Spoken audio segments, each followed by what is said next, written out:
ورحمة الله وبركاته. نحمده ونصلي على رسوله الكريم. أما بعد، فقد قال الله تعالى في كلامه الكريم والفرقان المجيد: أعوذ بالله من الشيطان الرجيم. بسم الله الرحمن الرحيم. فالصالحات قانتات حافظات للغيب بما حفظ الله. صدق الله مولانا العلي العظيم. اللهم صل على سيدنا محمد شمس الأنبياء وبدر المرسلين وكتب الأولياء وافتخار المتقين تاج الأمة الشفيع المذنبين شفيعي يوم القيامة الله يا عالم.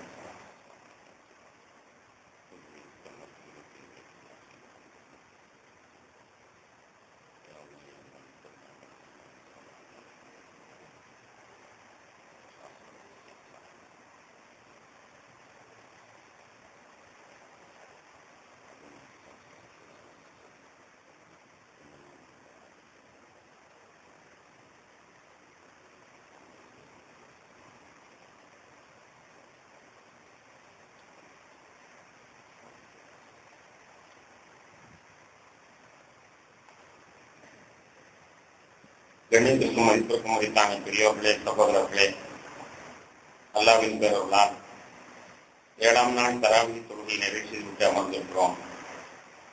இந்த நன்னாட்களில் அல்லாஹ் தஆலா தன்னுடைய அடியார்களுக்கு வழங்குகின்ற அனைத்து நல்பாக்கியங்களையும் நம் அனைவர்களுக்கும் தொந்தரவு புரிவானாக. சிறப்பான இந்த இரவுகளின் நரக விடுதலை வழங்குகின்ற ரப்புல் ஆலமீன் நம்முடைய பேர்களையும் அவ்வாறு விடுதலை வழங்கப்பட்டவர்களில் ஒருவர்களாக கபூல் செய்து புரிவானாக. உலகை அச்சுறுத்திக் கொண்டிருக்கின்ற பன்றிக்காய்ச்சல் என்ற நோயிலிருந்து உலக மக்களை பாதுகாக்க புரிவானாக. மக்கள் எல்லாம் பாவமே செய்தாலும் ரப்புல் ஆலமீன் தன்னுடைய மன்னிப்பு மனப்பான்மையை அவர்கள் மீது சொந்த புரிவானாக. கணியத்திற்குரியவர்களே, கண்மணி நாயகம் ஸல்லல்லாஹு அலைஹி வஸல்லம் அவருடைய வரலாற்று சித்திரத்தில் அருமை நாயகம் ஸல்லல்லாஹு அலைஹி வஸல்லம் அவருடைய திருமணம் என்ற தலைப்பிலே சில செய்திகளை நாம் பகிர்ந்து கொள்ள இருக்கின்றோம். கவி ஒருவர் சொல்வார், மனைவி அமைவதெல்லாம் இறைவன் தந்த வரம் என்பதாக. ஒரு கணவனுக்கு மனைவி அமைய பெறுவது மிகப்பெரிய பாக்கியமாகும். இன்னொரு பழமொழி சொல்வார்கள், ஒவ்வொரு ஆணின் வெற்றிக்கு பின்னால் ஒரு பெண் இருக்கிறாள் என்று சொல்வார்கள். ஆணின் வெற்றிக்கு பின்னால் பெண் துணையாக இருக்கிறாள் என்று சொன்னால் கண்மணி நாயகம் ஸல்லல்லாஹு அலைஹி வஸல்லம் அவர்களுக்கு அது பொருத்தமாக இருக்கும். ஆனால் அவ்வாறு இல்லாமல் ஒரு ஆணின் வெற்றிக்கு பெண் காரணியாக இருக்கிறாள் என்று இருக்குமானால் அது பெருமானாருக்கு பொருந்தி வராது. அல்லாஹ்தான் அருமை நாயகம் ஸல்லல்லாஹு அலைஹி வஸல்லம் முழு முக்கிய காரணியாக இருக்கிறார். இது எப்படியானாலும் அருமை நாயகம் ஸல்லல்லாஹு அலைஹி வஸல்லம் அவர்களுக்கு அன்னை கதீஜா ரலியல்லாஹு தஆலா அன்ஹா அவர்கள் அல்லாஹ் தஆலா ஜோடி பொருத்தமாக வாழ்க்கையில் இணைத்தது மிகப்பெரிய ஒரு பாக்கியமாகும். கணியத்திற்குரியவர்களே, நல்ல மனைவி என்றால் யார்? நல்ல கணவன் என்றால் யார்? கண்மணி நாயகம் ஸல்லல்லாஹு அலைஹி வஸல்லம் அவர்கள் நமக்கு அழகான விளக்கத்தை தந்திருக்கிறார்கள்.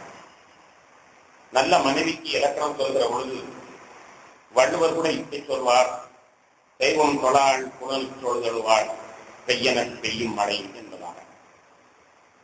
தெய்வத்தை தொழாமல் கணவனை தொழுது வருவாள்.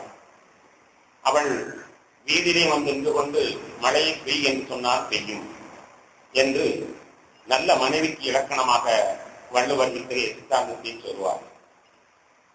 ஆனால் அவர் சொல்வதின்படி நாம் சிந்தனை செய்து பார்த்தோமேயானால் எத்தனையோ பெண்கள் கற்பு கடைசியாக இருக்கிறார்கள். ஆனால் அவர்கள் வீதியில வந்து நின்று மழையை பெய்ய என்று சொன்னால் பெய்யுமா? பெய்யாது. பெய்யவில்லை என்பதற்காக அவருடைய கற்பு களங்கமானது என்று சொல்ல முடியுமா? அதுவும் சொல்ல முடியாது. எனவே இது வாழ்க்கைக்கு பொருந்தாத ஒரு பெரிய தத்துவமாகும். தெய்வனத்தை தொழுவதில்லை, ஆனாலும் கணவனை தொழுக வேண்டும் என்று குறிப்பிட அவருடைய தத்துவத்திற்கு அது பொருத்தமானது. ஆனால் இஸ்லாம் அல்லாஹ் ஒருவர் யாருக்கும் செந்தாட்சி கூடாது. அப்படி செந்தாட்சியை சொல்லியிருந்தால் கணவன் மனைவிக்கு அல்ல, மனைவி கணவனுக்கு செந்தாட்சியை சொல்லி இருப்பேன் என நபிகள் நாயகம் ஸல்லல்லாஹு அலைஹி வஸல்லம் அவர்கள் குறிப்பிட்டிருக்கிறார்கள். எனவே அல்லாஹ்வுக்கு யாருக்கும் சஜ்ஜா செய்யக்கூடாது என்பதிலே நாம் தெளிவாக இருக்கிறோம். அதனடுத்து நல்ல பெண் என்பதற்கு என்ன அடையாளம்? பெருமானார் ஸல்லல்லாஹு அலைஹி வஸல்லம் அவர்கள் 4 அடையாளத்தை சொல்கிறார்கள். மஸ்தஃபாத முஃமினின் மின் பஅதி தக்வல்லாஹி கைரன் லஹு மின் இம்ராத்தின் சாலிஹத்தின் இன் அமரஹா அதாஅத்துஹு வ இன் நஸர இலைஹா அஸர்ரத்துஹு வ இன் அக்ஸம அலைஹா அபர்ரத்துஹு வ இன் காப அன்ஹா நஸஹத்துஹு பி நஃப்ஸிஹா வ மாலிஹா.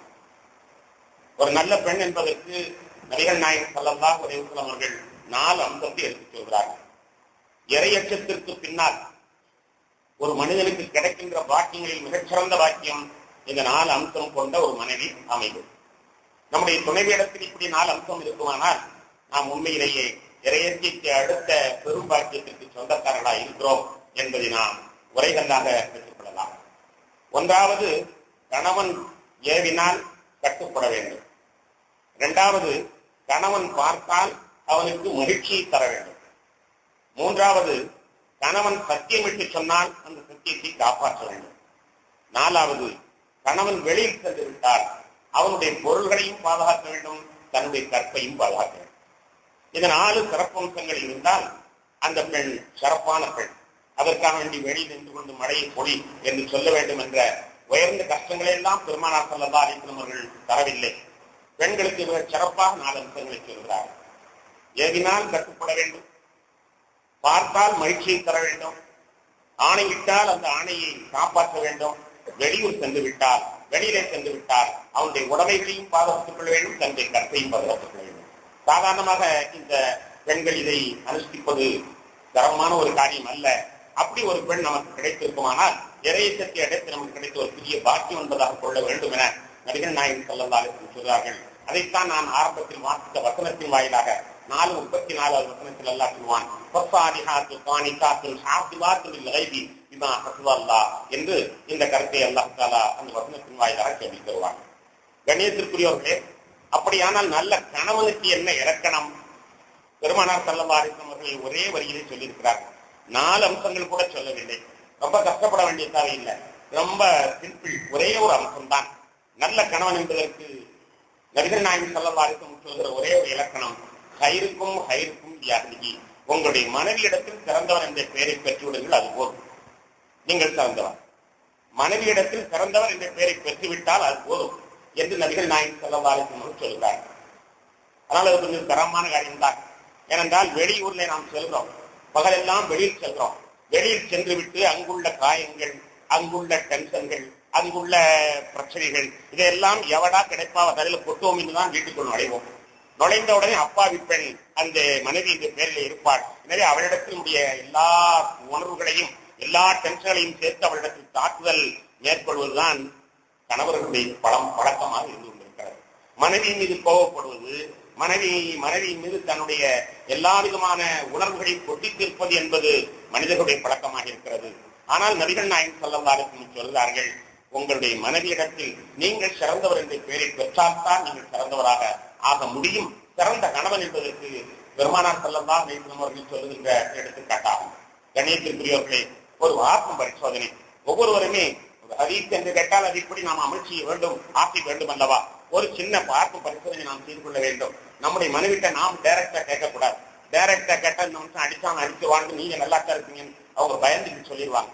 அதனால யாரு நம்முடைய மனைவி இடத்தில் நமக்கு நல்ல தூது சொல்வார்களோ அவர்களை கூப்பிட்டு தெரியாம போய் கேளு, உன் மாப்பிள்ளை எப்படின்னு கேட்டுப்பாரு.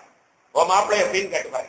நல்லா வரும்னு சொன்னா கேட்டவங்க சொல்லு என்பதாக நாம் சொல்லி அப்படி விசாரித்து சொல்ல வேண்டும். அப்படி விசாரித்தே நல்லவர் என்று தீர்ப்பு கிடைக்குமானால் நாம் உண்மையிலேயே மன வாழ்க்கையில் சிறப்பானவர்களாக இருக்கிறோம். பெருமானார் ஸல்லல்லாஹு அலைஹி வஸல்லம் சொன்னபடி நம்முடைய வாழ்க்கை அமைத்துக் கொண்டோம் என்ற மகிழ்ச்சியை நாம் பெற்றுக் கொள்ளலாம்.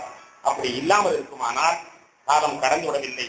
இருக்கின்ற காலத்திலாவது வெகு விரைவிலே மாற்றத்தை ஏற்படுத்தி மகிழ்ச்சி உண்டாக்குவதற்காக வேண்டி நாம் முயல வேண்டும். அன்பான பெருமக்களே, பெருமானார் ஸல்லல்லாஹு அலைஹி வஸல்லம் வாழ்க்கையிலே மிகச்சிறந்த வழிகாட்டுதல் காண கிடக்கின்றன. இன்ஷா அல்லாஹ் நாளை கூட இந்த தலைப்பு தான், இதை ஒட்டிய தலைப்பு தான். எனவே நாளை கூட நாம் இதை கொஞ்சம் சற்று விரிவாக அலசுவோம். அருமை நாயகம் ஸல்லல்லாஹு அலைஹி வஸல்லம் அவர்களுக்கு இருக்கின்ற டென்ஷன்கள் கொஞ்சம் நெஞ்சமல்ல. நாம் ஒரு சின்ன துக்கடா வியாபாரத்தை வைத்திருக்கிறோம், அவ்வளவுதான். ஒரு வியாபாரியாக இருக்கிறோம், அல்லது ஏதோ ஒரு ஆபீஸிலே தொழில் செய்கிறோம், ஏதோ ஒரு வேலை செய்கிறோம், அவ்வளவுதான் நமக்கு டென்ஷன்.